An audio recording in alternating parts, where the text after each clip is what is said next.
Alhamdulillah, Alhamdulillah, Alhamdulillah. Semoga Allah mengabulkan doa kita semua. Bapak Ibu, salam dan salawat selalu kita panjatkan kepada Nabi Muhammad sallallahu alaihi wasallam. Subhanallah. Saya akan mempersingkat dan saya akan ulang-ulang untuk diri kita dulu, untuk menjaga keimanan dan ketakwaan kita. Pertama adalah dengan tauhid rububiyah, yang kedua dengan tauhid uluhiyah, yang ketiga dengan titik nol, itu untuk diri kita. Insya Allah dengan itu kita akan terjaga dari perbuatan maksiat. Tauhid rububiyah adalah apa yang kita rasakan, wa ma bikum min ni'matin fa min Allah. Apapun nikmat yang kita rasakan, sekecil apapun, dari Allah. Jadi saya ingin menyederhanakan dengan singkat padat. Itu tauhid. Saya lihat air yang mencipta adalah Allah, yang ngasih adalah Allah. Firman saya ini air produk X. Dia biasanya ngambil dari Bogor atau Sukabumi, dari gunung mana, disedot, dijual sampai kota, sampai di depan saya. Padahal ini dari tanah yang ada di Jawa Barat sana, entah di Bogor, rata-rata ngambil di Bogor atau Sukabumi. Tanahnya di mana, masuk dalam tubuh kita. Yang ngatur ini adalah Allah, yang mencipta ini adalah Allah, yang menggerakkan ini adalah Allah. Itu tauhid rububiyah. Kalimat Rabbun, Rabbun adalah yang mencipta, Rabbun adalah yang memiliki, Rabbun adalah yang mengatur, Rabbun adalah yang menggerakkan, Rabbun adalah yang menghidupkan alam semesta. Rabbana atina, wahai Tuhan kami yang menciptakan kami, wahai Tuhan kami yang memiliki kami, wahai Tuhan kami yang mengatur kami, wahai Tuhan kami yang menghidupkan kami, wahai Tuhan kami, dan seterusnya. Alam semesta.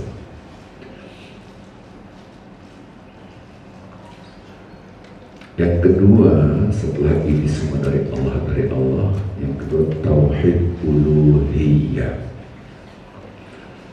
Kalau memang ini yang mencipta satu, yang memiliki satu, yaitu Allah. Oke, Bapak Ibu mengucapkan Allah, saya mukadimahnya. Yang mencipta satu siapa? Allah. Yang memiliki satu siapa? Allah. Yang mengatur satu siapa? Allah. Yang menghidupkan satu siapa? Allah. Yang menghiasi langit dan bumi serta sisinya satu siapa? Yang mematikan satu siapa? Yuhyi wa yumit, menghidupkan dan mematikan. Subhanallah. Maka langkah kedua, maka tidak ada yang berhak disembah selain Allah. Tidak ada yang berhak dipuji selain, tidak ada yang berhak dibesar-besarkan selain. Itulah tauhid uluhiyah. Jadi tauhid rububiyah baru tauhid uluhiyah. Anehnya ada orang menunjukkan inilah saya, inilah saya, inilah saya, inilah saya. Astagfirullahaladzim. Astagfirullah. Iyyakum wasyirkil asghar.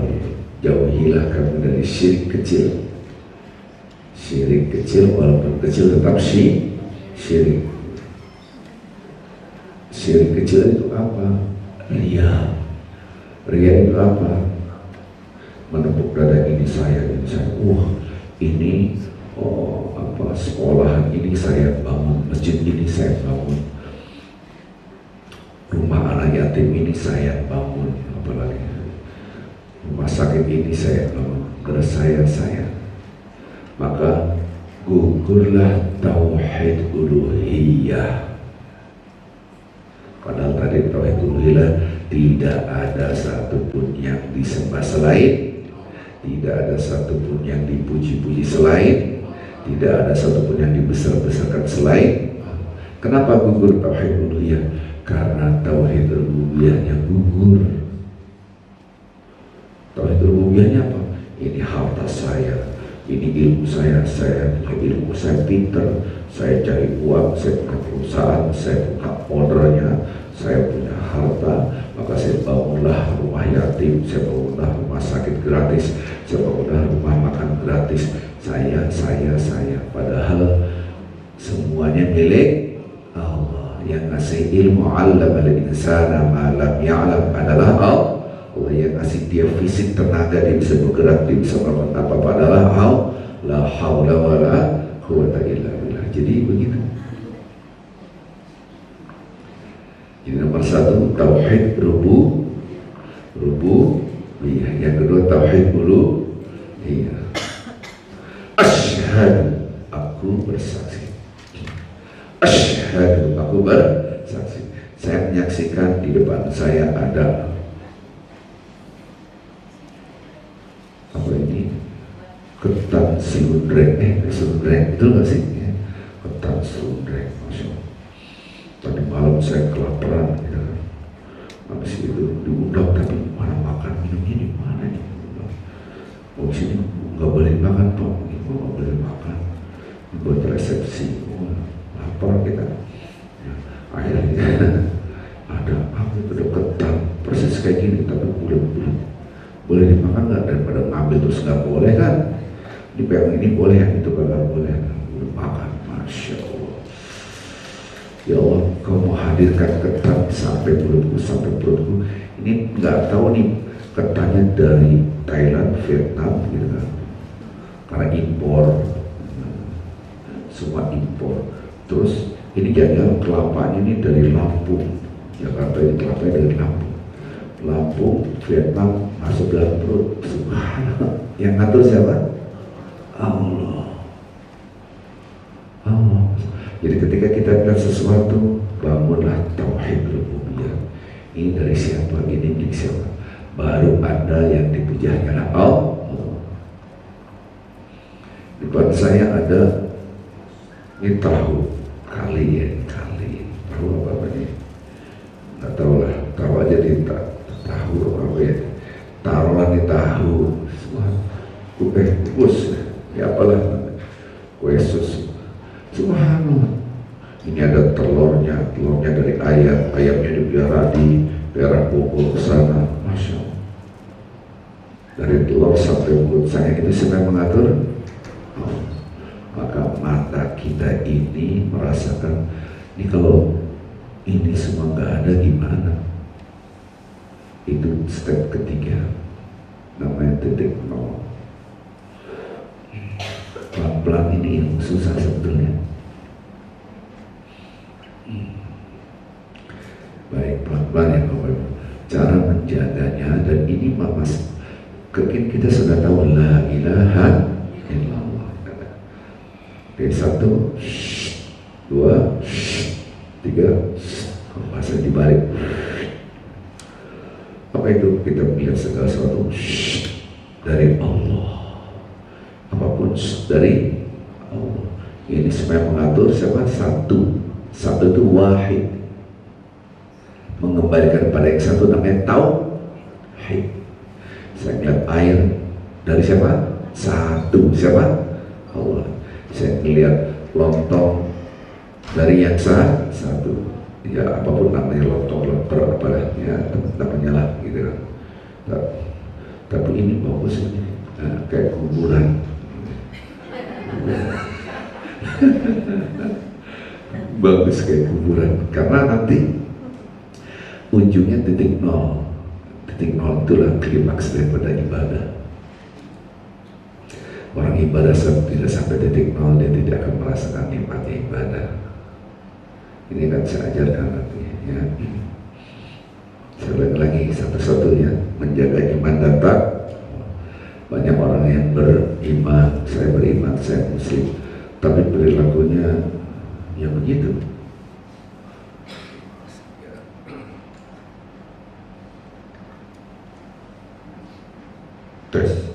Tes. Habis nih baterai ini habis. Baterainya habis. Ada. Tahu ada dari mana orang menyala? Ini habis baterainya.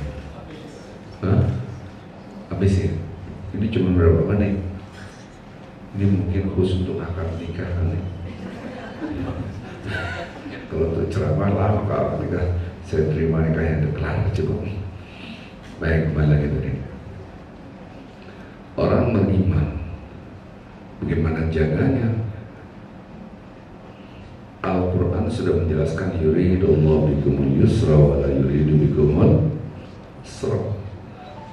Bahasa Indonesianya, Allah ingin mudah buat kalian dan Allah tidak ingin susah buat kalian. Allah maha baik, betul? Jaga iman itu susah, iya, karena tidak pakai arahan bimbingannya gaib dari Al-Quran. Subhanallah. Nah ini tolong direkam baik-baik, diwariskan. Ya. Jadi caranya gimana? Ada tiga tahap. Tauhid rububiyah, tauhid uluhiyah, titik nol. Ya, tauhid rububiyah apapun. Ini baru faktor internal, faktor eksternal lain lagi. Ya, balik lagi kembali. Saya ulang. Di depan saya ada ketan, ada kelapa, ada gula, mungkin ya saya juga nggak tahu disuruh dan cara begini gimana. Dan sesuai depan saya ada lemper. Kalau pikiran Anda hanya ke lemper dan ketan, maka Anda tidak bisa menjaga. Menjaga apa? Menjaga iman. Bagaimana caranya? Loh, ini dari siapa? Dari Allah.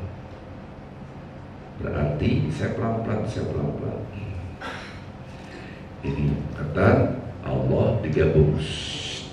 Ini yang mencipta Allah, ini yang mengatur Allah. Diikat, ini namanya aqadaya aqidu. Maka ada akad jual beli, akad nikah, akad ikatan. Maka disebut dengan aqidatun. Akidah. Keimanan kita. Ikatan, mengikat. Oh itu ketan, oh itu ayat, itu HP, itu. Maka kita pakai kacamata la ilaha. Kacamata ini kacamata tauhid. Oh ini yang mencipta Allah, ini dari Allah, ini mengatur Allah, semua dari Allah. Kebanyakan orang tauhidnya lupa. Jadi ngeliat ya, ini ketan, ini makanan, ini istri saya, ini anak saya, ini suami saya, ini rumah saya, ini harta saya, ini saya pintar kalau saya belajar. Saya malu ya kalau naruh nama pakai titel. Tapi ada ustaz menjelaskan titel saya adalah ini, titel saya adalah dokter itu di Indonesia, kalau di luar negeri PhD. Kalau maksudnya apa? Ujung-ujungnya membesarkan, oh ini titel saya kurang nih, saya ada yang satu kurang. Allah, saya dengarnya saja jijik. Kenapa? Tidak pantas kita itu punya setitik pujian, karena semua pujian milik Allah. Saya tidak tahu ya. Jadi istighfar.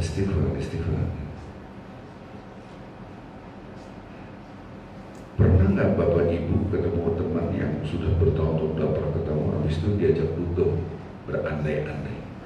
Masuk dugem, nggak boleh, ini haram. Tapi lama di situ sampai subuh. Ini haram, astagfirullahaladzim. La ilaha illallah, astagfirullah. Masuk. Tapi lama di situ. Itu memang menikmati namanya.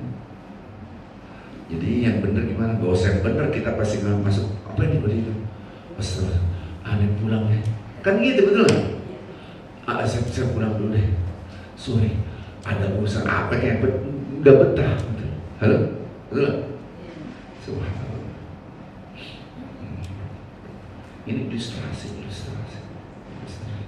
Ini baru tauhid rububiyah. Saya pernah masuk rumah orang. Ayo masuk. Saya duduk berdua dengan Elsa. Jalan. Kecoa 1, 2. Mungkin kebenaran. Suara kecoa sini kecoa. Banyak kecoa. Banyak konser kecoa kan. Dikasih minum susah minum, betul nggak? Kalau betul ya, ini kisah nyata yang aneh pulang dulu dah. Gitu kan. Megang gelasnya ngeri dulu, ini kerasa batal. Itu nggak enak. Subhanallah. Ya. Maka kadang-kadang kita yang biasa bersih tidak betah tempat yang kotor. Setuju? Ya kan? Tapi kalau kecoa kumpulnya di got, pas gue kecoa pada kumpul dia yang kotor kumpulnya dengan orang yang kotor, betul. Jadi tidak aneh kalau ada kolaborasi yang kotor dan kotor. Kim, misalnya kan kolaborasi apalah namanya gitu kan, sinergi dengan orang-orang yang fasik, dia betah duduk sini. Jadi kalau ada partai Islam gabung dengan partai yang nggak beneran, ini sebuah pertanyaan, ini Islam beneran apa Islam nggak beneran gitu kalau menurut saya. Ini mohon maaf jadi lari ke sono. Baik lagi tadi, kalau Anda bersih itu nggak, Anda biasa mandi bersih, satu hari nggak mandi kan nggak enak. Maunya mandi, maunya gosok gigi, maunya harum, betul? Nah, subhanallah saja kan. Ada mata yang kotor, ada mata yang bersih. Mata yang bersih adalah ketika Anda melihat makanan ini, ya Allah ini milik Engkau. Mata yang kotor, ini milik saya. Keren kan? Tuh lihat. Lihat tas saya, Mahkamah Konstitusi MK. Lihat tas saya, gitu kan? Channel. Lihat. Anda menunjukkan who am I, gitu kan? Saya orang kaya, saya sosialita, saya gaul. Padahal itu punya siapa? Ya Allah. Nah, kalau sudah seperti itu, Anda ini milik Allah, maka yang dipuji cuma satu. Cuma satu itu, itu namanya tauhid, hanya satu, wahid. Uluhiyah yang dibesarkan, yang diumumkan hanya satu, bukan Anda. Itu satu kesatuan yang tidak bisa dipisahkan. Kenapa Anda puji diri sendiri? Karena Anda mereka ini punya saya, ini milik saya. Subhanallah. Inna akrakum indallah akramakum indallahi atqakum. Yang paling mulia di mata Allah adalah yang paling bertakwa. Bukan yang punya PhD, punya doktor. Tidak. Ngeri gitu. Subhanallah. Memang profesor, doktor itu pasti benar. Pasti benar. Enggak tuh. Ada profesor doktor kagak benar, bahaya ya. Subhanallah. Saya tidak ada niatan apa-apa. Saya pernah debat dengan dosen saya waktu itu, program pasca sarjana di ruangan besar gitu. Orang Indonesianya hanya satu, itu mungkin ruangan itu ada 500 orang. Setelah hampir 2 jam saya angkat tangan. 2 jam ngomongnya. Prof, Anda ngomong 2 jam. Saya nggak setuju dengan pendapat-pendapat Anda. Kalau nanti ujian saya melawan pendapat Anda, apakah saya dapat nilai? Ya gitu kan. Bagaimana minggu depan yang ngomong debat kita gantian, jangan dia ngomong sendiri. Walaupun profesor gitu, karena dia rada-rada bau anti agama gitu. Karena saya mengambil berbagai hukum, bisa berhukum konvensional, waktu itu tentang konvensional berlepaskan. Jadi tidak berarti seorang profesor itu pasti benar, betul nggak? Bisa saja jadi salah kan? Jadi kebenaran itu dari siapa? Allah. Ini cara melihatnya. bukan dari saya, bukan saya lagi. Maka kita mengatakan kebenaran itu sebetulnya pesan dari Allah. Jadi jangan membanggakan titel, jangan membanggakan harta, jangan membanggakan, nggak ada manfaatnya. Karena nanti akan terpleset, bukan tauhid uluhiyah, saya, padahal dia komitmen dengan la ilaha illallah. Tadi 3 step. Jadi step pertama, lihat sesuatu dikembalikan pada Allah. Ini yang punya Allah, yang memiliki Allah. Namanya apa? Tauhid rububiyah. Tauhid itu artinya kembali kepada yang sah. Bahasa Betawinya dia doang, pakai doang bahasa Indonesia. Kalau bahasa Jawanya tok. Nggak tahu bahasa Sundanya apaan. Apa pakai bahasa Sundanya? Bahasa Jawa bahasa Sunda. Allah doang, Allah tok gitu kan. Kalau bahasa Sundanya apa? Why gitu ya? Betul nggak sih? Hah? Allah why gitu ya? Nggak ngerti lah, saya tidak pandai bahasa daerah. Subhanallah.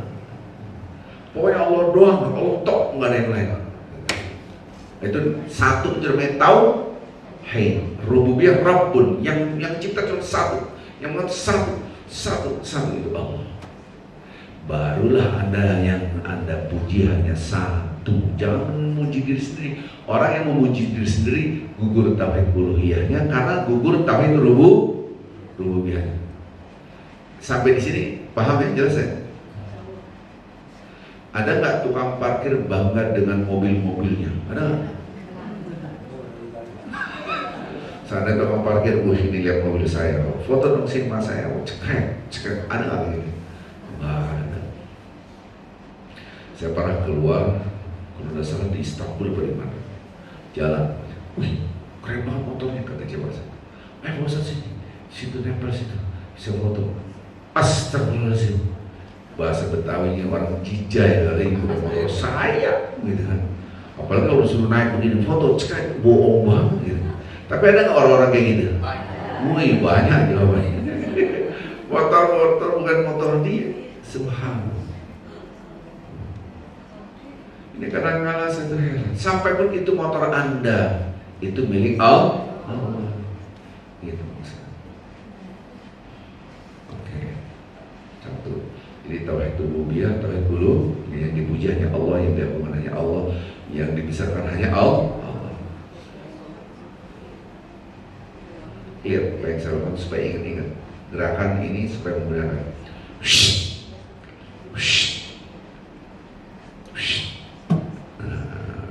ini harus bisa ditegakin ini namanya kebalik. Maksudnya apa Ustaz? Supaya sampai titik nol. Paham ngerti Ustaz? Oke. Belajar pelan-pelan ya. Buka Al-Quran yuk. Saya belajar, saya ajarin analogi kata balik. Surat Al-Qasas, contoh. Ya buka Al-Qurannya. Bapak Ibu buka Al-Qurannya. Surat Al-Qasas ayat 71, 72. Surat 28. Buka. Surat 28. Betul.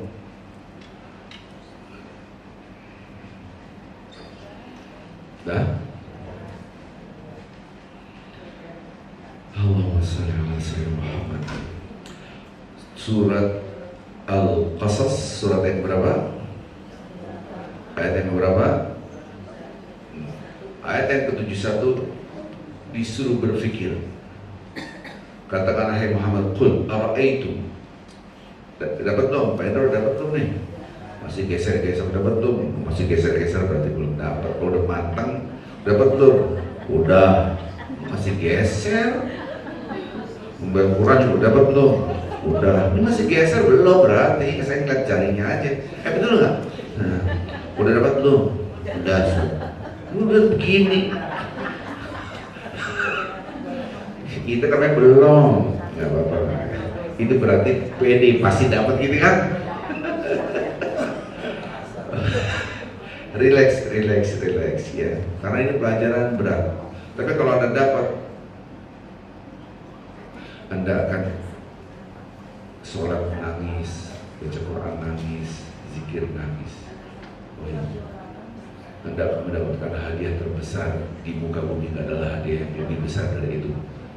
Anda akan dapat hadiah terbesar di muka bumi. Apa itu? An-nafsul mutmainnah. Subhanallah. Orang-orang nanti heran, kok Anda hidup asik-asik aja? Ada an-nafsul mutmainnah. Ini saya ajarin sekarang. Itu menjaga iman dan takwa kita secara internal. Nanti eksternal ini harus dihabisin. Kok dihabisin gimana? Karena yang ngatur ini nih ibu, habis ini temanya ini, habis ini udah mau ganti tema aja, ini belum kelar gitu kan. Tapi tidak akan lepas dari ini. Pertama kali saya kasih gambaran, yaitu titik. Mereka step 3 kan. Tauhid uluhiyah udah jelas, tauhid uluhiyah udah jelas kan, betul? Yang mempunyai, yang mengatur, yang memiliki adalah Allah, hanya Allah toh, itu tauhid rububiyah. Maka tauhid selanjutnya yang dipuji, yang dibesarkan hanya Allah, tauhid uluhiyah. Habis itu tadi dengan analogi kata terbalik, namanya titik nol. Jadi titik nol itu adalah la haula wala quwwata illa billah. Itu titik nol.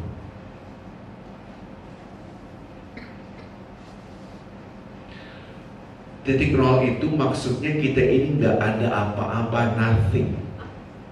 Betul-betul debu nggak ada apa-apanya. Debu itu ditip oleh angin sono. Ada bapak-bapak ibu di sini dia menggerakkan Allah. Karena di dalam tubuh Anda energi takwanya lebih dominan daripada energi fujurnya. Nggak ngerti saya. Kalau energi fujur lebih kuat, kagak mungkin langkah kaki ke masjid. Nggak mungkin telinga Anda untuk dengerin ayat Quran hadis, enggak, berat. Haji, paling itu doang. Udahlah di rumah. Berat. Dan ini sudah saya terangkan bagaimana membangun energi yang lebih dekat dengan Allah. Pernah saya ajarin semuanya, gitu kan. Oh, bagaimana tubuh kita ini, di dalam tubuh kita ini banyak cahaya. Nah sekarang balik lagi. Titik nol adalah kita ini tidak ada apa-apanya. Bahasa yang kita hafal, la haula wala quwata illa billah. Jangankan kekuatan, eksistensi kita pun tidak ada kecuali dari Allah. Kita ini tidak ada.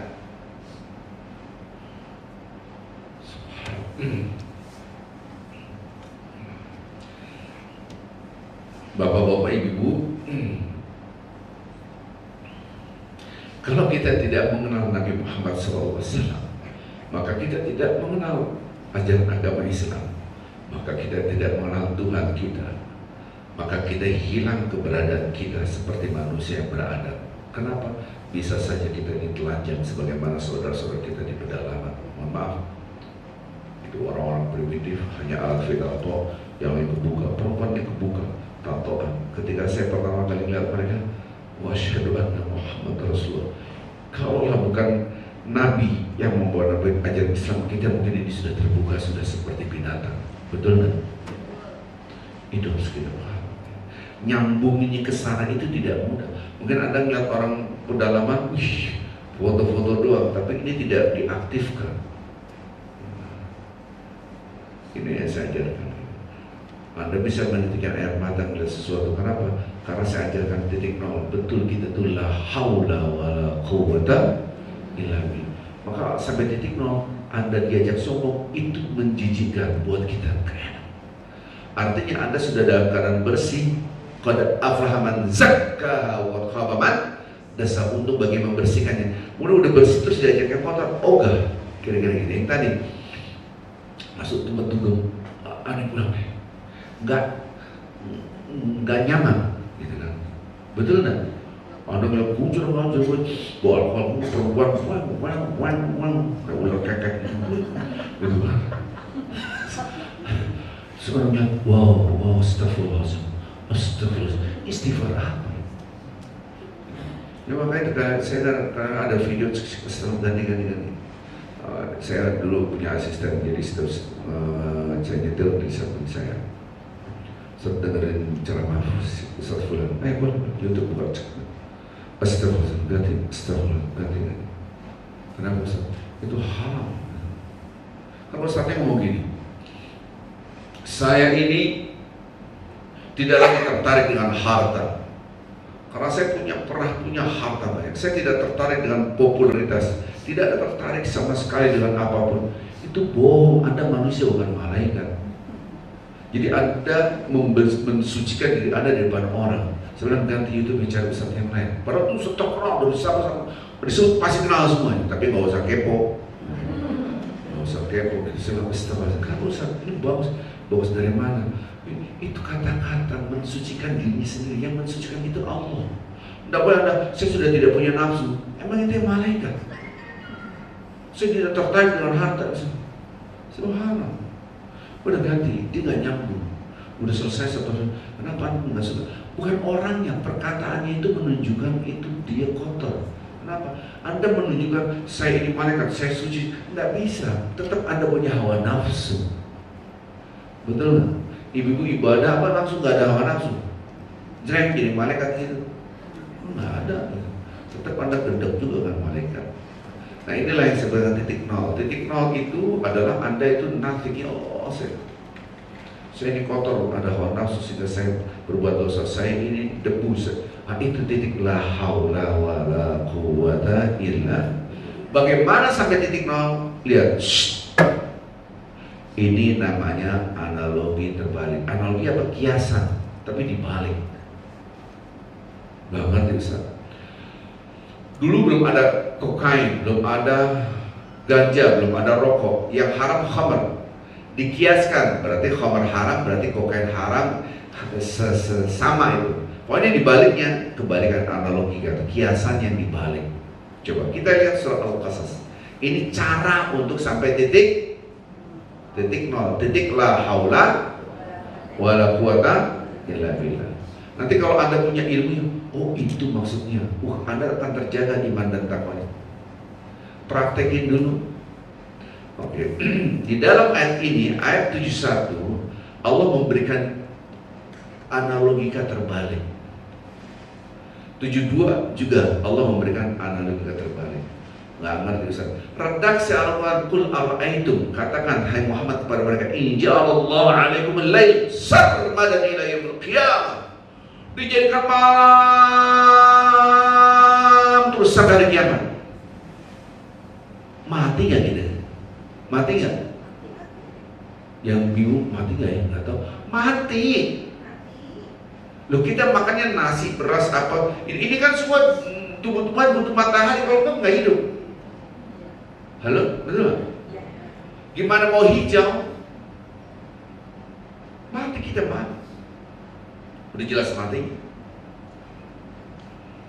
Saya diundang ke Edmonton. Edmonton itu gimana? Belum ada apa-apa, nanti sampai minus 40 derajat Celcius di benua Amerika Utara. Ujung putih semua, nggak ada hijaunya, nggak usah hijau semua. Ya Allah, enak di Bogor kan gitu. Nah, analogi terbaliknya ketika ada di Bogor dibalik seakan-akan ada di Edmonton, itu analogi terbalik. Belum bisa kesana pelan-pelan, ini susah-susah gampang ya. Bayangin, siapa yang menghadirkan cahaya kalau bukan Allah? Tauhid rububiyah. Tapi tauhid rububiyah ujungnya nothing, supaya kita merasa tidak ada apa-apa. Titik nol, supaya ya Allah emang benar dasar aku tuh nothing, gitu kan? Yang kedua, sebaliknya ayat yang ke-70, biar cepat saya. Sama. Kul, katakan yang ara'aitum in ja'alallahu 'alaikum al-lail nahar sarmadan ila yaumil qiyamah. Tiap hari siang terus mati nggak kita? Mati. Susah. Badan kita ini, tubuh kita ini, termasuk darah kita ini butuh gelap. Kalau nggak kena cancer. Oh ini. Maka itu baru terketemu kenapa Nabi Muhammad SAW itu tidur dalam keadaan gelap. Karena kalau ada cahaya itu pengaruh pada sel-sel darah. Itu urusannya ahli lah, saya bukan ahli kan gitu kan, supaya ngerti. Ternyata Nabi luar biasa subhanallah. Saya nggak tahu di sini kalau tidur ketakutan, ditakut terang benderang, itu nggak boleh, rusak nanti sel darah Anda. Harus ada gelap redup, gitu kan. Artinya saya tanya, realitanya ada malam ada siang nggak? Ada nggak? Ada kan? Coba dibalik, seandainya tidak ada siang malam terus, itu dibalik itu, baru kita terasa tidak ada apa-apa. Itu maksudnya. As-sihhatu tajun ala ru'usil as-sihhah, la yaraha illa al-marada. Ini pernah saya terangkan Bapak Ibu cinta Allah SWT. Ya, kesehatan itu, saya pelan-pelan ngomongnya supaya nyambung karena ini butuh mikir gitu kan. As-sihhatu, kesehatan itu tajun, yaitu mahkota apa sih? Ala ru'usil as-sihhah. Ini sudah saya share ini sebetulnya, di atas kepala orang yang sehat. La yaraha illal marada. Yang bisa melihat mahkota itu hanyalah orang yang dalam keadaan sakit. Kalau orang sehat, dia tidak melihat mahkota kesehatan. Bapak-bapak ibu di WA, teman, kamu lagi mana? Ngaji. Di mana? Di Panglima Polim. Wih, jauh dulu dia mau. Iya, naik kendaraan. Enak ya. Saya lagi sakit. Aduh, lagi enak. Aduh, enak banget jadi kamu ya. Itu maksud saya. Dia bisa melihat mahkota di kepala kita karena kita sehat. Yang bisa melihat mahkota itu adalah orang sakit. Orang sakit gitu kan. Jadi kalau Anda dalam keadaan sehat, Anda tidak melihat itu sebuah kedahsyatan. Kenapa? Karena Anda melihat, wah ini biasa aja, padahal itu nikmat yang luar biasa. Bapak Ibu cinta Allah SWT, ini depan saya ada air, ada 2 botol. Anda tidak akan bisa merasakan ini dahsyat. Iya betul, lihat tangan saya. Ini dari siapa? Dari siapa? Dari yang satu itu tauhid. Allah tauhid rububiyah. Dari yang satu itu siapa? Yang mengatur siapa? Yang memiliki siapa? Maka Allah yang kita puji doang. Allah tok yang kita puji. Jangan puji diri Anda. Karena ini punya Allah. Dibalik, kalau nggak ada air, itu maksud. Baru Anda bisa merasakan. Ya Allah, bapak-bapak ibu nggak pernah mengalami kehausan seperti saya di hutan. Ya, jadi waktu itu saya udah segini nih, bagi 7 orang, bagi-bagi ya, cuma segini nih, habis nih besar. Kehausan kita waktu berjalan ke Sakuti, jalan kaki 42 jam, gitu. Itu kering-kering karena kemarau. Bagi-bagi minum dikit-dikit. Sania, saya, si Ahmad, si Budi, si Iwan, ini buku bahasa Indonesia semua nih. Budi, Iwan, Wati. Nama-nama yang kita kenal waktu masih SD. Aduh, ayo minum. Yang banyak-banyak ente. Sudah, ajar lagi. Terjadi. Seandainya ada pohon kelapa, waduh cuma ini, cuma atu, ya udah nggak apa-apa. Dikit. Saya karena saya ketua pimpinan dakwahnya, kita bawa orang, udah, padahal saya belum minum, yang penting buat mereka dulu, pura-pura, dah, ya ganti. Kalau saya nggak mau minum, kecuali teman-teman dulu. Saya nggak tega ya kasihan banget, minum dulu. Awal-awalnya pada soal belagu gitu, saya minum dari sungai. Ih, bisa minum sungai. Udah mati sih. Udah pengalaman, kita juga minum air sungai. Bener. Mau lari kemana? Emang bawa kayak gini nih sampai sana. Mau kuat ini 42 jam Anda minum pasir aus gitu. Emang Bapak Ibu cukup ini buat 42 jam? Enggak cukup. Mana? Akhirnya minum juga kan. Lu minum juga, terpaksa Ustaz, makanya minum. Suatu saat berapa detik tidak ada sungai, tidak ada apa-apa. Ada nggak air? Bayangkan tidak ada air. Surat 67 ayat 30. Bukan? Tadi surat Al-Qasas, sekarang surat Al-Mulk. Ini saya ngomong ini supaya dalilnya ini gitu. Supaya yang kita lihat bukan dalil, kerangka berpikir yang diajarkan oleh Allah supaya sampai titik nol. Surat Al-Mulk ayat 30. Kul ara'aitum. Suruh sepikir gitu. Saya tungguin ya. Udah belum? Udah sebentar udah belum berarti ya. Kul ara'aitum in asbaha ma'umuh. Coba seandainya sumber air itu gak ada, kering semuanya, ada kelaparan atau kehaus, supaya kita sadar walaupun di depan kita ada air, di balik seakan-akan tidak ada air. Anda jangan lihat teks Qur'annya, lihat maksudnya Allah di balik. Subhanallah. Nah sekarang bapak-bapak ikut bisa berjalan, bisa ikut kajian sana sini gitu, bisa makan. Ini apa ini? Ketan. Enak banget coy. Topar kotor maknyus merok macik mau semua. Itu gugur semua. Uluhiyahnya gugur, rububiahnya gugur, apalagi titik nol enggak ada. Ini siapa ngasih uang di sono? Udah anjir teman-teman semua susah bener. Lu tahu aja gue gitu loh. Anjir semuanya. Dia anjur, temennya anjur, semuanya anjur. Jadi yang benar tuh gimana sih? Ini yang ngajar. Enak banget, Masya Allah, Subhanallah, ya Allah. Gitu kan? Ini dari Allah. Langsung ada puji Allah, Subhanallah, Masya Allah. Ada puji Allah, betul? Karena ini dari Allah. Nanti yang bawa, Alhamdulillah. Bukan aneh kan rezeki dari Allah. Keren banget gak sih? Beli di mana? Di sono Allah. Ini buat aneh nih. Emang itu rezeki ente dari Allah.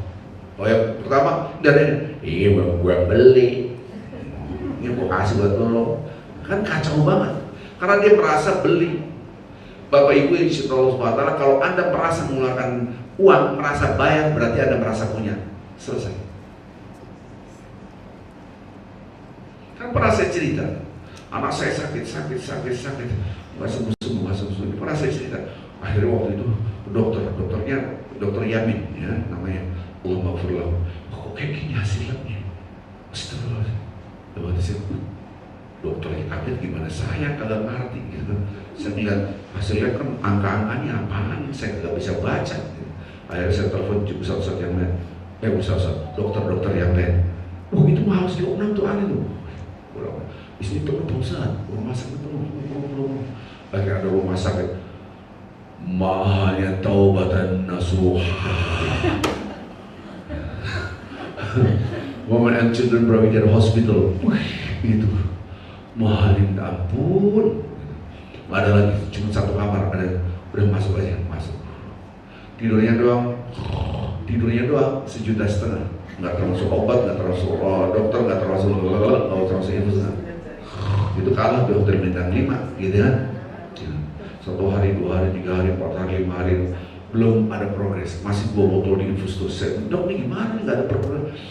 Gimana ada kemajuan orang penyakit yang nggak ketahuan? Ini harus kita bawa lagi ke RSCM. Ada yang gitu tuh, Ustaz habis-habisannya, habis-habisan maksudnya gimana? Ini berapa? Lo gratis? Kok gratis tuh? Gratis lah. Dia gak nyambung. Berarti yang punya rumah sakit pasti cuma yang Ustaz. Cuma saya kenal juga kagak. Dokter juga kagak ada yang kenal sama saya. Ya bayar. Tadi katanya gratis, sekarang bayar. Nah ini orang kagak ngerti. Loh, saya kenal orang, kemudian menikah, kemudian punya anak. Yang kenalin siapa? Allah. Yang ngempanin orang itu sampai besar, sampai dewasa sehingga menjadi istri saya siapa? Allah. Saya nggak punya apa-apa, saya belajar di negara ini, belajar dapat beasiswa. Siapa yang menghadirkan? Allah. Saya dapat ilmu, siapa yang ngasih? Allah. Kemudian saya pulang jadi konsultan pendidikan, dapat uang, itu dari siapa? Dari Allah, semua dari Allah. Terus saya harus mengeluarkan uang untuk anak saya sekolah, untuk anak saya sakit, itu dari siapa? Allah. Ya udah, mana bayarnya? Orang nggak punya. Itu bayarnya di mana? Di bawah aja. Orang merasa bayar itu karena dia merasa punya. Dari mana nih? Gue beli di sono. Keren banget loh. Gue gitu loh. Gue gitu. Ini gimana ceritanya? Gue beli. Lu kapan beli lo? Sumbang lo. Mau beli makan mulu kagak pernah nyumbang. Dia merasa bayar. Gimana cerita? Kalau ini ilmu nggak mudah Bapak Ibu, ini susah. Karena memang realitanya kita merasa punya. Mohon maaf, ini bahasa Betawi mah ditoyor. Apa nunggu ditoyor sama Allah musibah baru? Innalillah, sungguhnya kami milik Allah. Apa ditoyor dulu? Apa mendapatkan musibah dulu baru Anda menyadari innalillah itu sungguhnya kami semua milik Allah. Tadi punya saya, Anda keluar, tuh sendal hilang. Mana lagi dulu? Baru kemarin beli baru 1,5 juta, hilang lagi. Orang ngaji pada nyolong,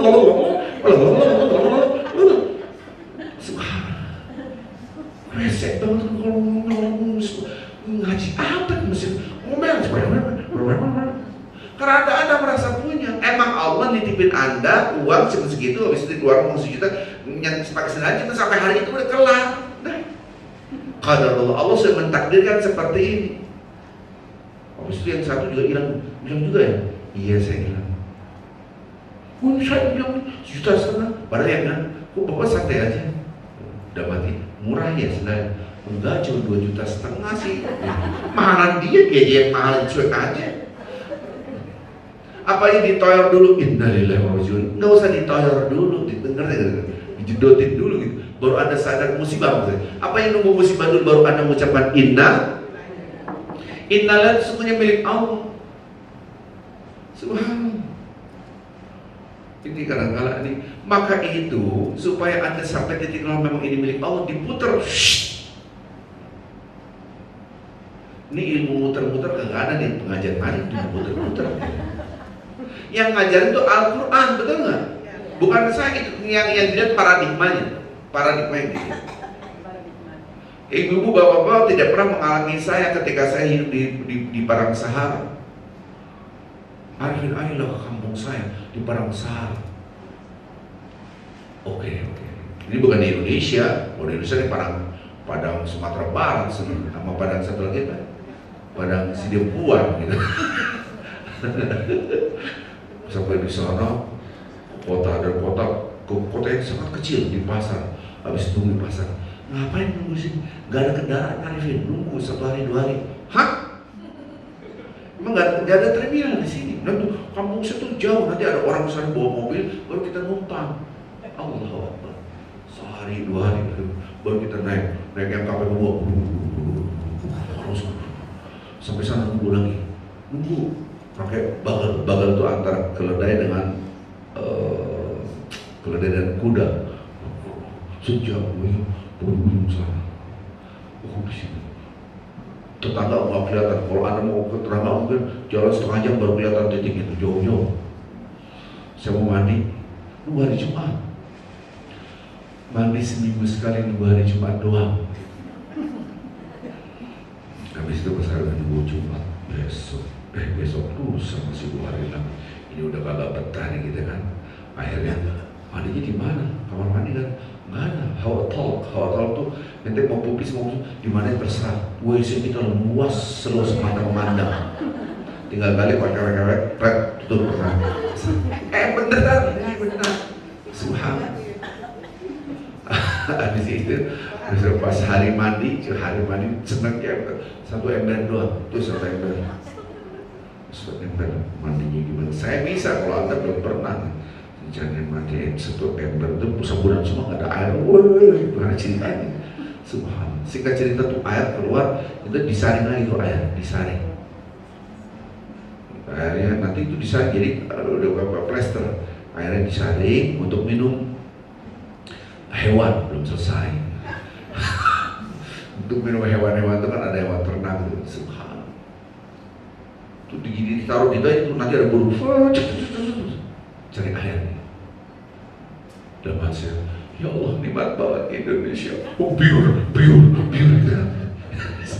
Oh di Indonesia kan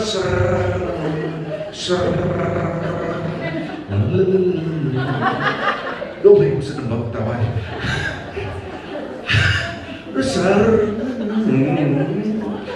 Bunyi pakai tangan. Subhanallah.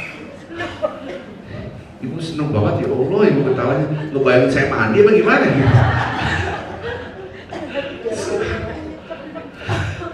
Anda tuh nikmat air itu, air ada, ya coba Anda balik, nggak ada air, mati kita. Boro-boro buat mati. Itu namanya analogika terbalik. Nah sekarang Anda bagaimana? Anda pada sehat ya, alhamdulillah, selesai. Arvin aku sehat, alhamdulillah, selesai. Coba bayangkan diinfus. Sakaratul maut, kita kan sakaratul maut. Gimana? Boro-boro dulu nggak bisa diinfus semua. Ini pengalaman saya. Waktu itu orang-orang bilang, Ustaz Arvin mati, pasti mati. Di Indonesia udah heboh. Waktu itu saya di Manhattan. Waktu itu saya jadi imam di New York. Ini COVID itu banyak mati, orang mati semua. La ilaha illallah. La ilaha mana malaikat Israel. La ilaha illallah. Saya nungguin malaikat Israel dong. Pokoknya pas ya itu maksud la ilaha kan enak masuk surga ada. Nah, kalau dipanggil Pak nggak ketemu kita hari ini. Aduh deh. Bisa duduk aja udah alhamdulillah banget. Saya tidurnya berbaring. Bayangkan Anda seperti itu baru terasa nikmatnya, ya Allah, Masya Allah, ya Allah, kenapa Allah, kan betul nggak? Ini kenapa nih nggak bisa ngaji gue, ya Allah, ngaji gimana? Bayangin lo sakit makanya ini gitu, kan gitu, diputar, ya memutar inilah Anda berarti titik nol, emang bener tidak ada apa-apa semua dari Allah, begitu maksudnya. Subhanallah. Anda duduk, ada pasangan hidup Anda, ada anak Anda, ada ini kan wajah tua-tua, jadi kan banyak cucu berarti cucu gitu kan. Anda duduk, lihat misalnya Allah bermasyur, ya Allah, alhamdulillah. Nenek kenapa nangis nek? Enggak. Ya Allah, alhamdulillah. Bingung kan? Karena Anda sedang mempraktikkan tauhid rububiyah, tauhid uluhiyah, titik nol, pasti nangis. Begitu kita praktek. Ya Allah, anak-anak subhanallah dari Allah, dari mereka yang tidak ada menjadi ada. Lihat pasangan hidup, dari yang tidak ada menjadi pasangan hidup saya. Semua punya kemudian dititipkan di dalam rahim ibu nih, rahim 9 bulan keluarlah anak sudah besar, dia lagi punya anak cucu. Ya Allah, ya Allah, dari kau Allah, itu tauhid rububiyah, tauhid uluhiyah. Ya Allah, alhamdulillah. Titik nolnya, bayangkan kalau anak saya sekarang wafat, gimana cucu-cucu jadi ahli arti. Ya Allah, alhamdulillah. Begitu maksudnya. Kalau cucu Anda meninggal gimana? Ya Allah, di sini. Ya Allah, kenapa sih nenek? Kalau dikasih tau kaget nih, saya bayangin kamu mati, kan repot kan gitu. Anda nggak usah diucap itu, nggak usah diucap. So, ibu ngeliat suami, ya Allah, kenapa dicium suami? Ya Allah, Anda nggak usah omongin, kebayang kalau dia mati. Kenapa nanti bayangin kamu mati, kok kurang ajar gitu. Itu nanti ditempelin gitu. Kamu ngapain saya ribut, padahal lagi praktek dalam ini internal dari awal, dari saya katakan internal. Anda bisa sholat Allah, aku masih bisa sholat. Hari ini, pada hari Senin, coba saya wafat kemarin, saya nggak bisa menikmati ibadah, nambahin timbangan akhir, Anda akan menitikkan air mata karena titik nol dibalik. Walaupun Anda belum mati, tapi bayangkan Anda wafat. Itulah hadis Rasulullah Sallallahu Alaihi Wasallam dari Abu Ayyub Al-Ansari. Ini hadis Ibnu Majah 8833 nomornya.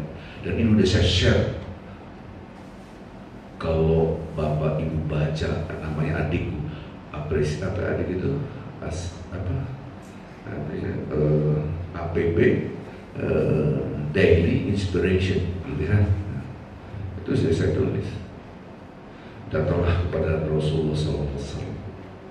Ini yang mengajarkan siapa? Rasul. Bapak ibu ini susah diajarin, ya. Ini supaya Anda mengerti kita sebagai abdul, Allah sebagai yang mencipta, kita sebagai hamba Allah. Maka ada istilah barang siapa mengenal Allah, mengenal dirinya, kan gitu. Lihat. Datang kepada Rasulullah saja, Rasulullah SAW. Ya Rasulullah, alimni wa ujiz. Kalau saya lihat bahasanya, kok kagak sopan. Menurut saya tidak sopan, mungkin menurut Arab sopan, karena bahasanya, ya Rasul, ajarkan aku, tapi singkat aja, gitu lah, singkat aja, jangan panjang-panjang, kira-kira gitu. Kan harusnya kepada Nabi, ajarkan ke ilmu, apa aja terserah. Kalau orang hauskan ilmu, yang banyak, yang panjang, bener kan gitu. Coba saya datang Ustaz Arifin, ajarkan ilmu sebentar aja, oke, gak sampai 5 menit, pulang. Jauh-jauh sampai 5 menit, ngaji 5 menit, kan gitu, ribut semua ya. Nabi datang pada Nabi, ngomongin alim nih, kasih aku ilmu, ajarkan, wa'ujiz, singkat. Ada 3, tapi saya fokus satu aja, yang 2 tahulah, kapan-kapan. Rasulullah dengan tenang mengatakan, idza qumta fi shalatika, kalau Anda sudah berdiri tegak untuk salat sebelum takbiratul ihram, fashalli salata muwaddi'in, salatlah seakan-akan salat yang terakhir perpisahan, habis ini mati. Padahal realitanya Anda masih hidup. Itu berarti Anda nggak terbalik, paham saya? Subhanallah. Jadi kalau Anda sholat ini sholat yang terakhir, Anda nggak main-main, ini sholat terakhir. Ini sholat perpisahan. Bapak Ibu pernah dengar tawaf wada? Pernah ya? Wada itu perpisahan, habis ini nggak ada lagi kegiatan, pulang Anda ke Jeddah, terbanglah ke Indonesia, betul? Tawaf wada. Saya ini mau umroh nanti, kajian hari Senin nanti gimana? Apa? Ke Cibubur, mana? Oh libur, ke Cibubur. Jadi kalau Anda sholat ini sholat yang terakhir, berarti habis sholat mati. Walaupun realita habis sholat masih hidup, itu maksud saya. Subhanallah. Coba bapak-bapak ibu, Anda ngeliat harta Anda semua, mobil lah, rumah lah, anak, cucu lagi. Ya Allah, Masya Allah, Alhamdulillah, masih hidup, kita masih bisa ibadah, masih bisa berbuat baik, masih bisa baca Quran, masih bisa berzikir. Ya Allah, Alhamdulillah, syukurnya dah semua. Saya ngebayangin saya mati, itu titik nol maksud saya. Tauhid rububiyah, tauhid uluhiyah, titik nol. Supaya sampai titik nol, Anda juga terbang, walaupun realitanya begini, walaupun realitanya ada A. Nah, walaupun realitanya ada makan, ada ketan, apalagi nih, ada bubur, apa sih ini? Ya itulah gitu kan. Kemarin ada risol, kebayang Anda dalam keadaan lapar. Ini pengalaman saya di Tawang. Laparnya minta ampun. Dingin. Kita lupa. Kita keluar masuk sungai itu lebih daripada 20 kali, mungkin ada 27 kali masuk sungai. Ransel kita basah, tidak basah, jadi kita mau kedinginan, hujan terus dalam perjalanan. Mau ganti baju apa yang mungkin basah semuanya sama. Ya Allah, lapar minta ampun. Masya Allah. Kalau apa? Indomie dari mana, jalannya udah puluhan jam gitu, nggak bawa apa-apa gitu. Allahu Akbar, laparnya ya Allah, terasa lapar. Apapun, waktu disamperin makan ini aja nih, makan bunga apa itu. Ini aja kata orang-orang, makan. Enak. Lapar padahal gak enak, daun makan survive alhamdulillah. Artinya apa? Kita merasakan nikmat makan itu bukan hanya ya Allah alhamdulillah tauhid rububiyah dari Allah. Dibalik kalau Anda tidak ada ini semua, padahal Anda itu maksud saya, baru terasa ya Allah. Sekarang ada makanan, nggak ada makanan, ketik ada makanan banyak tapi Anda sakit, nggak bisa makan. Makanan yang paling nggak enak itu di rumah sakit, betul? Bukan masalah makan gak enak ya, kitanya gak enak makan. Oke, selesai. Nanti saya ditegur sama pengurus masjid sini nih, Pak Ustadz ganti tema. Yang kedua eksternal jam berapa ya? Oh, masih jam 11. Tadi internal, sudah jelas ya. Ada 3 tahap. Tahap pertama tauhid, tahap kedua tauhid uluhiyah, ilahun uluhiyah, rabbun rubu. Yang terakhir analogi terbalik yaitu titik nol, bahasa Arabnya la haula wala quwata illa billah. Maka Anda menjadi hamba Allah yang dicinta Allah. Kok gitu? Hambaku sadar semua yang aku berikan adalah nikmat baginya. Dia betul-betul rasa bersyukur apabila ini tidak ada. Subhanallah. Oke. Kemarin tadi malam kemarin saya ngisi di masjid di daerah di gunung. Udah selesai, Pak Ustadz boleh curhat? Ayo boleh, silakan. Akhirnya di kursi, kenapa mudah? Saya banyak dosa sama suami saya gitu. Oh, saya langsung nebak, udah meninggal ya? Kok Ustadz tahu? Biasa, dalam hati saya biasa, istri kayak gitu kalau udah mati, kalau aku masih hidup mah ngomongin mulu kan gitu. Ini saya udah tahu, udah hafal gitu, orang banyak curhat. Terus saya kurang berbuat baik sama suami saya, bla bla bla bla bla bla bla bla. Dia bisa menitikkan air mata ketika suaminya wafat. Kenapa enggak tidak ada balik? Sekarang suami Anda masih ada, bayangin suami Anda tidak ada. Baru cium-cium tuh, ya Allah, kenapa sih? Bayangin kamu mati, gak usah disebut. Gak usah disebut. Jadi Anda hidupnya jadi titik nol, la haula wala quwata illa billah. Saya akhirnya, Pak Ustadz, saya ini sedekah buat pedalaman. Akhirnya saya dikasih, bismillah, saya kasih ke bendara tuh, Bu Eka, ini uang dari jemaah orang curhat. Niatkan sedekahnya buat suaminya, pahala buat suami. Jadi nanya, Pak Ustadz, kalau saya sedekah gini suaminya tahu kisahnya ini. Ini nambah intermezzo, tapi oke lah. Nanti ketika kita wafat di dalam kubur di alam barzakh, jadi kalau saya naik mobil ke puncak, restoran alam Sunda, yang alam barzakh ada nggak sih? Kita ke restoran alam Sunda, sekarang restoran alam Sunda kan ada ya? Kebayang, enak. Ya udah, insya Allah, alhamdulillah, mudah-mudahan lah kita kesana bareng-bareng, bayarnya bareng-bareng ya. Jadi saya lihat di alam barzakh itu nanti saatnya orang tua kita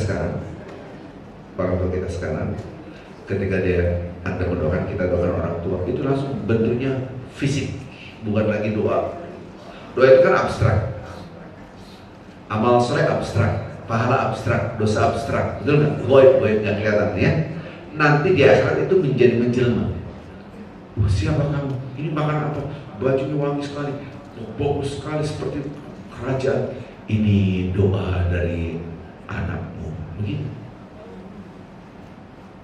Subhanallah. Ular menggigit, mengerikan. Siapa kamu? Ini perilaku kamu ketika meninggalkan sholat. Siapa kamu? Inilah harta kamu karena kamu tidak mengeluarkan di jalan Allah. Saya dapat video bagus ya, video ini. Walaupun ya itu sah-sah saja lah gitu. Film kartun gitu. Ayo sholat, nggak mau sholat saya. Wih, nanti ada hafal akra gitu kan. Saya bilang ini memang dalam hadis itu ular yang mengerikan. Itu hadis-hadis sahih dari Bukhari karena itu diungkapkan oleh Aisyah. Di alam barzakh itu ada siksa kubur yang mengerikan. Jadi baik lagi tadi. Jadi ada surga kubur, ada azab kubur. Kapan-kapan lah kita bahas itu. Jadi baik lagi ketika orang itu bersedekah diniatkan untuk yang sudah wafat, dia akan datang. Pahala itu berbentuk fisik, entah makanan, entah pakaian, semua hiburan buat dia. Yang penting kenikmatan di surga. Subhanallah. Baik lagi tadi, kalau kita melihat sesuatu, bayangkan suatu surga dari Allah, dibalik seandainya Allah nggak kasih itu, bagaimana akhirnya? Itu namanya titik nol. Maka saya bilang, ini bagus banget nih, titik nol. Kok titik nol? Kuburan. Kan? Jadi kalau anda nggak lapar, ya Allah, masya Allah, Allah maghfirlahu warhamhu wa'afi wa'afani. Kan doa jenazah, ya Allah, aku akan seperti ini. Orang nggak ngerti, emang nanti mau jadi lepar, bukannya kuburan. Tuh gak betul nggak? Batu nisan kanan kiri. Subhanallah. Baik, sekarang faktor eksternal. Anda menjaga bagaimana? Tadi menjaganya dengan faktor internal. Itu nama paradigma. Yang tadi saya terangkan adalah namanya paradigma. Paradigma apa sih? Kerangka berpikir. Itu yang membangun karakter.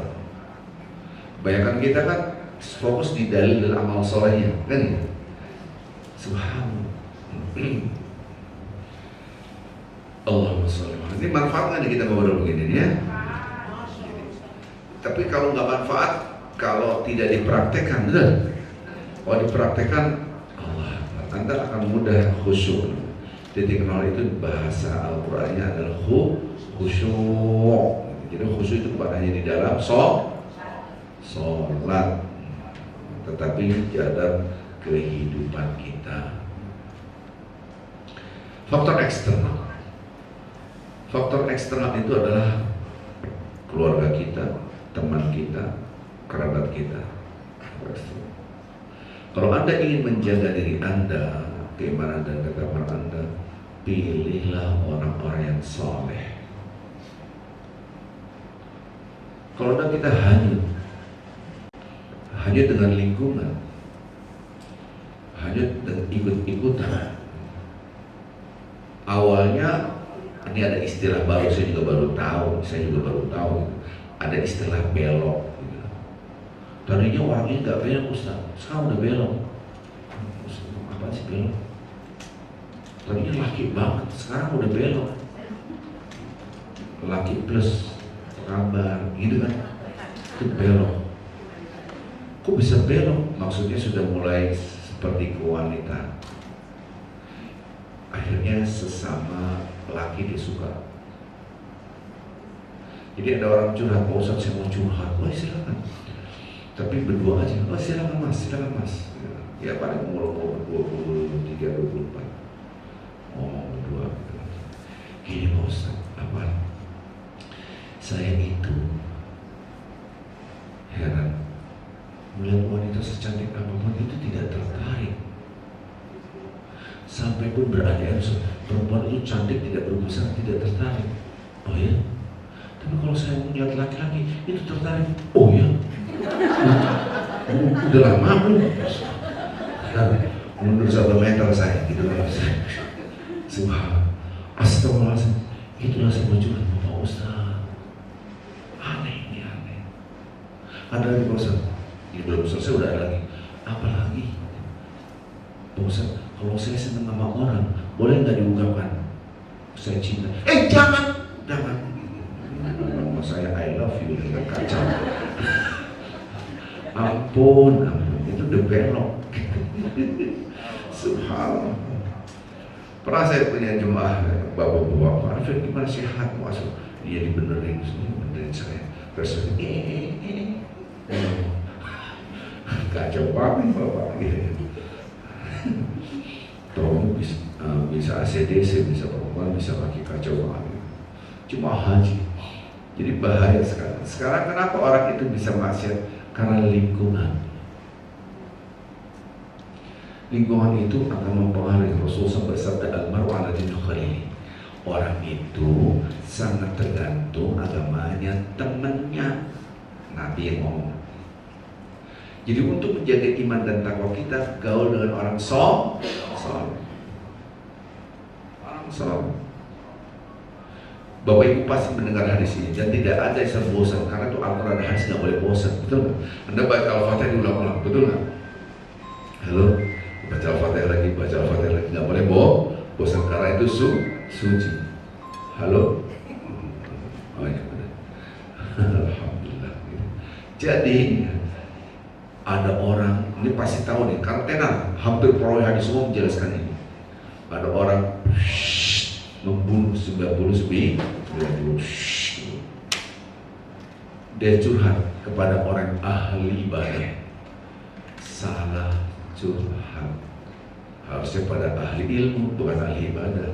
Beda antara keduanya. Ahli ibadah belum tentu punya ilmu ibadah bagus, tapi belum tentu punya ilmu. Dan yang paling ditakuti oleh syaitan adalah orang punya ilmu. Saya mau curhat, apa? Saya ini banyak dosanya, Allah ampuni dosa saya enggak? Emang dosa saya apa? Saya bunuh orang 99 ekor, dibunuh semua. Kejam sekali kamu 99 orang.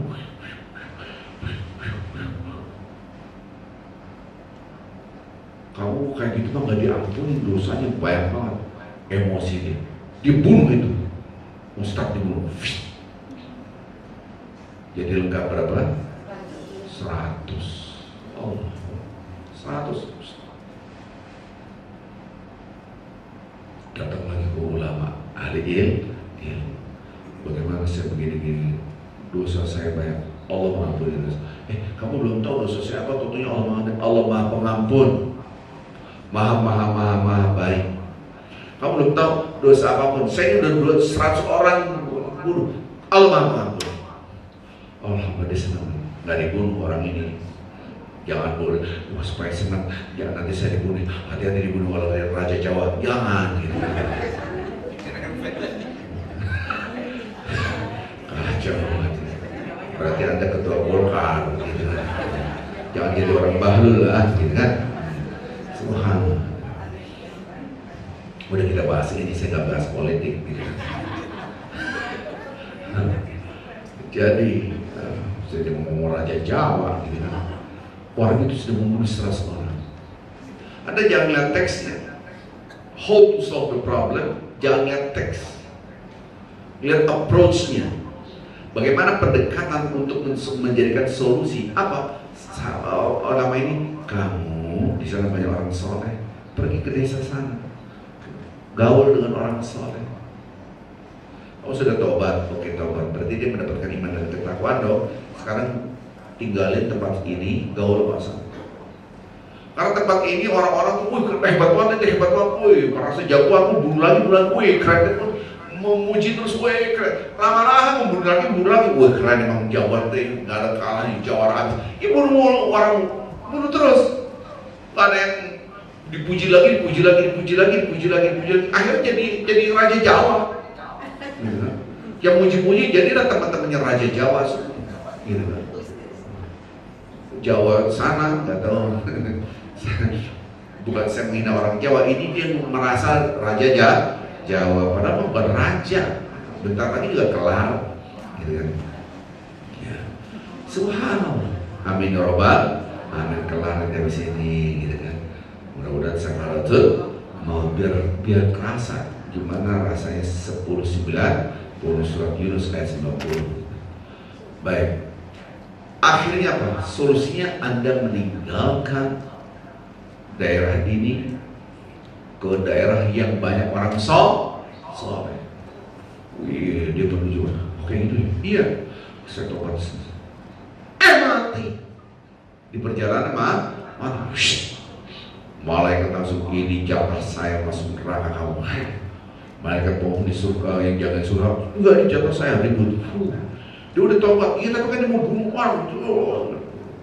Akhirnya dua malaikat ini datang kepada Allah Azza wa Jalla. Allah SWT gampang kalian turun ke dunia. Ini jenazahnya nih, ini jenazahnya nih. Kesan lempar, dia bisa ngomong, ya Allah saya lempar di belakang jenazah. Nanti aneh makan, Masya Allah, Subhanallah. Jangan mau lempar. Jenazahnya ini diukur, apakah dia dekat dengan desa yang ditinggalkan, yaitu orang-orang berbuat maksiat, atau dekat dengan desa yang banyak orang soleh.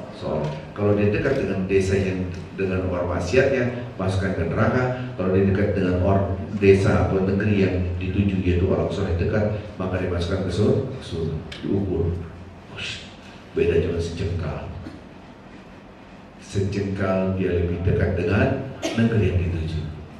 Dalam tafsir hadis sebetulnya dia lebih dekat dengan negeri yang ditinggalkan, tapi Allah Maha baik, digeser.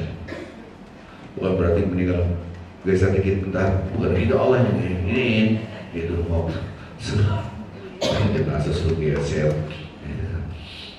Allah. Kisah hadis ini Anda nggak boleh melihat teksnya. Anda melihat kerangka berpikir yang dibangun di sini. Ingat kata-kata saya, sehebat apapun Anda, sejago apapun Anda, tidak akan bisa beramal soleh, dan pasti Anda tergelincir mengikuti bisikan syaitan, kecuali hanya dengan rahmat Allah. Laula fadlullah wa rahmatihi lataba'tum syaitan illa qalila. Itu. Jadi Quran yang mau, maka kita bisa ibadah ini dengan rahmat Allah. Maka itu kita hati-hati bisa tergelincir, maka kita tempellah orang soleh. Allah akhillah yauma idzin ba'dhum li ba'dhin adu illa al-muttaqin. Teman ini, teman akrab, soulmate, gitu kan, teman sejiwa, gitu kan, bukan nama orang lain, yang teman saking akrabnya itu sejiwa, gitu kan, laksana koin di ada dua wajah, gitu, atau apa yang dibelah-belah itu,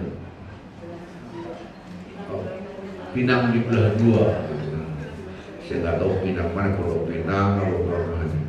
Subhanallah. Nanti di akhirat mereka saling bermusuhan, kecuali hanya orang bertakwa. Jadi kalau kita perhatikan kehidupan kita ini jadi ilusif tanpa iman. Tapi kalau ada iman tidak ilusif, itu aja gampang sekali. Jadi kalau Anda bergaul dengan orang soleh, insya Allah sampai hari akhirat pertemanan itu terjaga. Nauzubillah, saatnya kita masuk neraka, teman kita masuk surga, dia teman saya, diberikan syafaat. Ya Allah, teman aku di mana? Di neraka. Tolonglah Allah, keluarkan. Itulah teman. Subhanallah. Itulah teman. Nah kita ini kadang-kadang bergaul tanpa memikirkan ketakwaan dan keimanan, akhirnya ikutlah. Anda awalnya tidak judi, gara-gara Anda menjadi anggota dewan, akhirnya judi. Tahu di mana? Yang judi di anggota dewan ribuan anggota dewan judi semua. Kalau Anda pas-pasan duitnya pas-pas, ya naruh 10.000, mudah-mudahan dapat 20.000 lah. Ya naruh lumayan kali aja dapat. Oke lah, bukan saya membenarkan judi. melipir duit kagak ada, ini kagak ada. Aduh, saya cari duit gimana, susah, kerja gak ada, gimana nyari duitnya. Ada judi, taruh 10.000 bisa dapat 100.000, 10.000 doang, taruh 10.000 hilang. Hilang. Kalau saya taruh lagi hilang 20.000. Tapi kalau dapat 100.000, wah, taruh lagi kan gitu. Orang pas-pasan. Lah ini orang punya duit, anggota dewan mana ada yang miskin? Orang jadi anggota dewan aja naruhnya bayaran miliaran. Sampai anggota dewan nyari duit tambahan. Gimana nggak bisa diatur undang-undang? Mau oligarki ini ada bayar, yang penting undang-undang setuju. Gitu, kebayang. Itu ribuan anggota dewan. Ini direkam tuh rekamannya tuh. Yang anggota dewan aja kagak malu, masa kita ngomong yang bener malu? Iya kan? Betul nggak? Orang yang mabok aja, hati-hati dengan Raja Jawa. Minuman saya harganya hampir 40 juta, gitu kan? Heboh tuh gambarnya, itu masalahnya gitu kan. Oh, ternyata si Bahlul minum wine gitu kan. Ini jadi saya kadang-kadang lihat gimana bangsa mau benar gitu kan. Yang aneh itu emang di orang-orang apa, Golkar nggak ada orang pinter aja lah gitu. Kadang-kadang saya pikirin Golkar nggak ada yang pinter, ada dia dong jadi ketua umum gitu. Coba buka surat Az-Zukhruf ayat 67.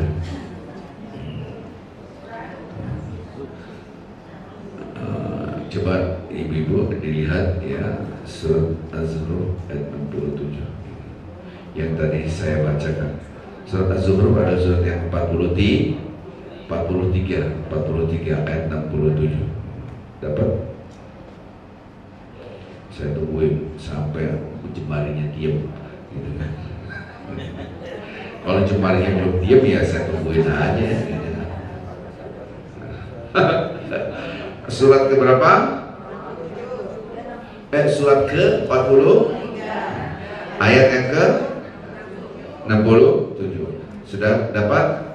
Al-akhilla, terus yawma idzin ba'dhum li ba'dhin adu illa muttaqin. Jadi teman-teman yang katanya sejiwa soulmate gitu, sehati, teman akrab, itu nanti di akhirat pada berantem jadi musuh, kecuali orang bertakwa. Jadi orang-orang bertakwa itu tidak ada ketakutan nanti di akhirat, insya Allah damai dan aman dan masuk surga. Ini redaksi Al-Quran. Jadi yang namanya teman itu carilah orang yang bertakwa, itu abadi. Ini pengajian kita setiap hari Senin di sini ini berdasarkan takwa. Nanti di akhirat kita saling tolong menolong. Ya. Si fulan mana, si fulan mana. Harap berkumpul yang dulu dipanggil Mapolin setelah Senin di surga Firdaus. Kan gitu kan. Semua kumpul semuanya. Allah. Si Anu mana, si Anu? Ya Allah, di mana? Dia nyangkut di neraka. Ya udah, gua tempat nyempulin. Kata Allah, malaikat keluarin dia. Dia tanyain, dia anggota Mapolin enggak? Iya. Wah, gitu. Ini yang menerangkan ini hadis Rasulullah SAW. Jadi orang soleh itu memberikan syafaat. Jadi saya ngarang ke ini Al-Quran hadis. Habis juga yang benar. Jadi inilah hadis Rasulullah SAW. Game over. Ditekan keluar, habis itu habis. Dia nol. Oh, habis berarti ini habis waktunya bagi baca apa sih bisa apa sih ini udah berjam-jam kan nggak kerasa. Masih subhanallah ya. Jadi betapa pentingnya teman. Tapi belum selesai. Teman Anda soleh, Anda diingetin, tapi Anda masuk golongan fix mindset, tidak ada manfaatnya. Gak bisa. Teman Anda soleh, kita diingetin, ya udah tahu, nggak mau terima nasihat, maka gugurlah faktor eksternal untuk menjaga iman dan takwa kita. Saya tidak bicara iman dan takwa seandainya kita sholat itu susah khusyuk, berandai-andai. Oke, seandainya nilai sholat kita seandainya hanya dapat nilai 40, orang-orang 100, berandai-andai. Terus kita gabung dengan orang-orang soleh, Allah, nilai kita bisa naik gara-gara teman kita soleh, terupgrade secara tidak langsung. Paling tidak Anda mendapatkan 27 kali lipat, betul? Kualitasnya nambah. Betapa pentingnya. Lihat, wal asri, terus innal insan. Lihat, insan itu singular, manusia, setiap orang. La fi khusrin. Kalau pakai bahasa Arab yang benar, sungguh-sungguh dalam keadaan rugi. Illa, kecuali siapa? Alladzina amanu, yaitu orang-orang, menjadi plural, menjadi jamak. Yang tadi insan satu, kecuali orang-orang, betul kan? Berarti jamak, jadi orang banyak. Maka ketika Anda sendirian pasti rugi, tapi ketika Anda bergabung dengan orang soleh, Anda untuk ilal ladzina amanu, bersama orang wa amilus soleh wa tawassaw bil haqqi wa saling mengingatkan. Saling mengingatkan pun gak ada buahnya apabila fixed mindset. Fixed mindset itu apa? Tidak menerima pendapat orang lain, mau rasa paling bener sendiri. Yang salah, dia merasa paling bener. Nah, ini repot. Kita tidak saling mengingatkan. Jadi sehebat apapun orang, dia butuh orang lain. Subhanallah. Bagaimana kita bisa membangun kebersamaan dengan orang lain? Cuma satu, harus buat tawassul bil haqqi wa untuk dapat hak kebenaran harus dengan sabar. Jadi berduduk dengan orang soleh itu butuh kesabaran. Surat 18 ayat 28, ya, butuh kesabaran. Kalau enggak ya lewat gitu. Berarti duduk dengan orang soleh tidak bisa, pasti situ ada ujian. Ujiannya apa? Ya macam-macam. Akhirnya Anda tidak bisa bersabar. Surat berapa? 18, yaitu surat Al ayat 28. Ya, saya tunggu, masih goyang-goyang, jari masih goyang, saya tungguin. Dapat belum? Ini kalau Anda print yang sudah saya kasih, yaitu zikiran petang hari pada hari Jumat, kan ada tuh zikiran petang hari Jumat. Kalau Anda, kan saya kasih PDF-nya di grup. Kalau Anda print, taruh ke snapshot untuk print ini jadiin satu buku. Itu surat ini yang di depan, halaman pertama saya tempel. Wasbir nafsaka ma'al ladzina yad'una rabbahum bil ghadati wal 'ashyi yuriduna wajhahu wa la ta'du 'ainaka 'anhum turidu zinatal hayatid dunya. Lihat, ada perintah, ada larangan. Saya bacakan. Wasbir, bersabarlah wahai Muhammad. Karena Al-Quran diturunkan kepada siapa? Nabi Muhammad. Berarti ini buat kita, betul tidak? Apa yang Qul huwallahu ahad. Katakan hai Muhammad, Allah itu satu. Bukan buat Muhammad doang, buat kita semua. Halo? Qul a'udzu birabbil falaq. Katakan hai Muhammad, bukan berarti oh ini buat Nabi Muhammad. Ini buat kita, ini emang turunnya kepada Nabi Muhammad sallallahu alaihi wasallam. Tapi Al-Quran buat kita, betul kan? Ya. Wasbir nafsaka hai Muhammad, bersabarlah Anda bersama ma'alladzina, bersabar, satu perintah Tuhan. Bersabarlah adalah perintah, bentuknya instruktif, betul? Perintah ada, larangan sih ada. Wasbir nafsaka ma'alladzina yad'una rabbahum bil ghadati wal 'ashyi. Lihat tangan saya. Wala ta'du 'ainaka. Jangan berpaling mata Anda dari mereka. Subhanallah, semua. Betul nggak? Dapat nggak? Berpaling, bahasa Betawi ngelengos.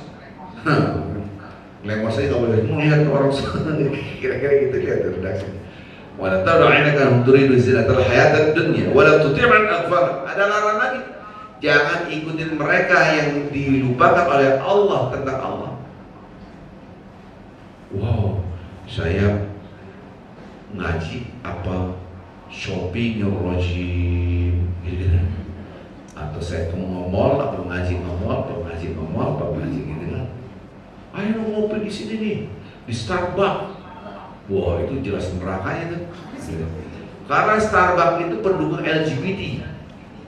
Sampai ordernya, saya ini pendukung LGBT, keuntungan Starbucks untuk mendukung LGBT. Kalau nggak suka LGBT nggak usah minum. Ditantang orang-orang.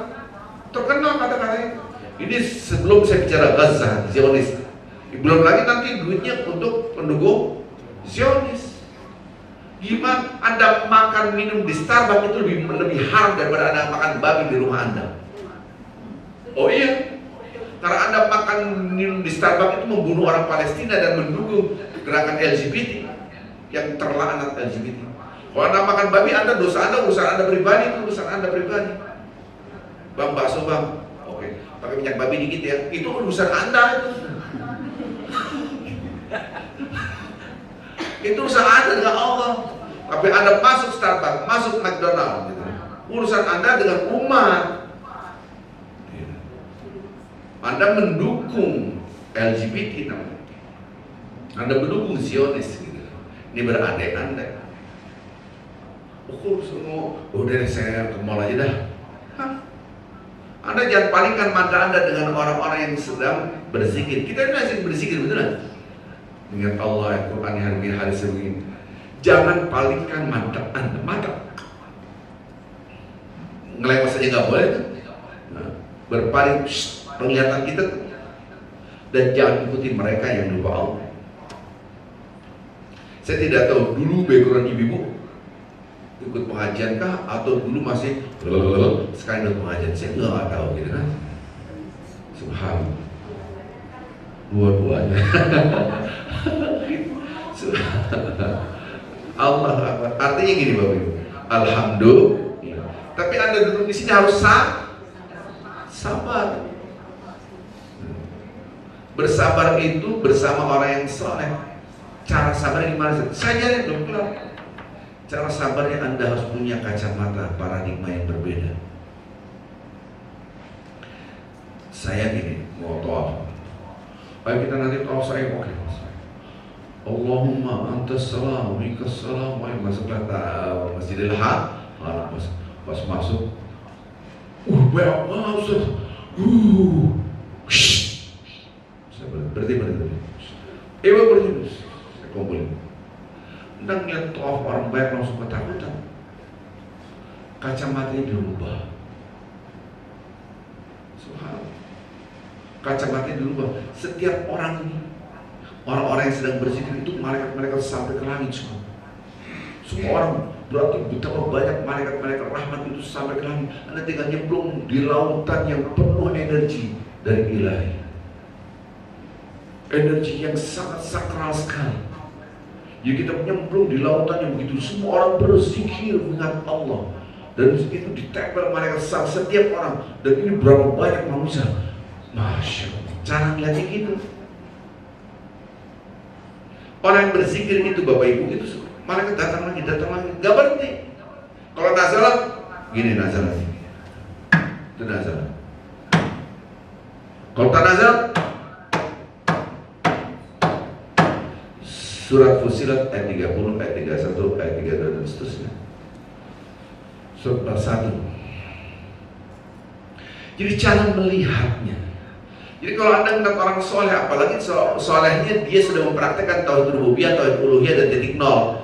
Allah Akbar, Anda tempel aja nih. Orang kayak begini, dia gampang banget ngurus izin dari orang kesurupan. Mentuk kue, mentuk. Bahasa Sunda aja keluar apa? Saya nggak bisa. Keluar. Subhanallah. Baru lihat yang kesurupan. Ampun. Belum dia apa-apain. Kenapa? Innal ladzina qalu. Tadi surat apa? Surat ke berapa? 40? Dapat enggak? Coba cari surat Fussilat. Allah dapat enggak? Ayat 30 dapat enggak? Nah, sebentar saya tunggu jaringnya matang. Baru jaringnya matang mulai berarti bentar. Oh jaringnya masih goyang berarti belum dapat. Dapat belum? Ayat 30. Innal ladzina qalu. Nah, lihat orang-orang yang berzikir innal ladzina qalu Rabbunallah. Tuhan kami adalah Allah. Lihat tangan saya, lihat tangan. Tsumma istaqam. Kalau bahasa saya, hidupnya nggak usah pakai dosa deh, nggak usah coba-coba dosa, udah lurus-lurus aja lah. Istiqomah maksudnya.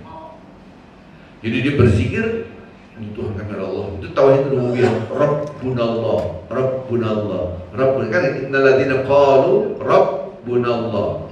Lihat bahasa Arabnya, jangan bahasa Indonesia. Kalau bahasa ini sesungguhnya orang-orang yang mengatakan Tuhan kami adalah Allah kan gitu. Kagak nampol. Oh, Rabbuna itu tauhid rububiyah, ini milik Allah, ini dia berzikir. Tsumma istaqamu, pada istiqamah. Lihat hasilnya, lihat. Tatanazzalu 'alaihimul malaikah alla takhafu wa la tahzanu. Malaikatnya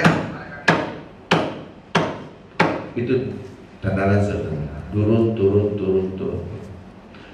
Dia manusia biasa, orang soleh, bukan malaikat. Ada rasa gundah, gelisah, galau.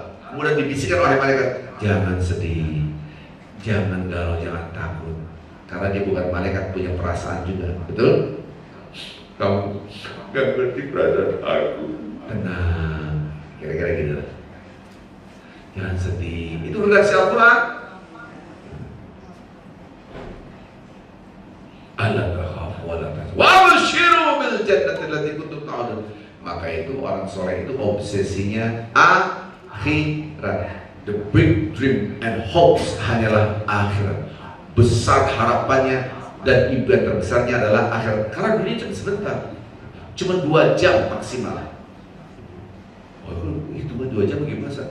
Karena redaksi Al-Quran, redaksi Al-Quran, satu harinya di sisi Allah itu 1000 tahun di dunia. Kalau satu hari 1000 tahun, 1 jam berapa tahun? Berarti 1000 dibagi 24.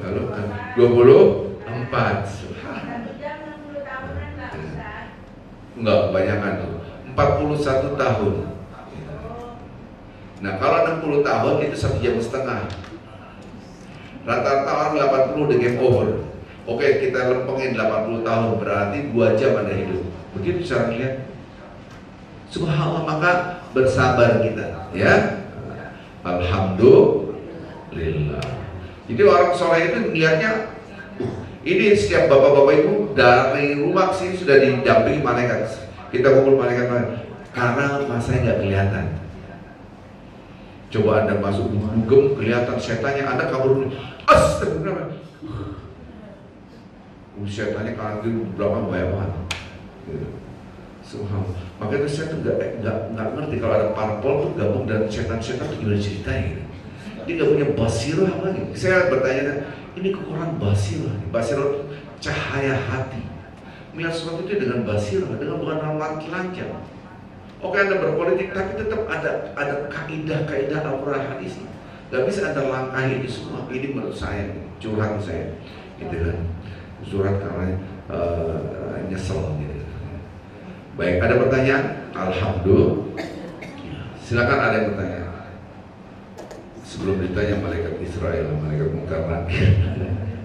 Ada pertanyaan? Alhamdulillah, subhanallah.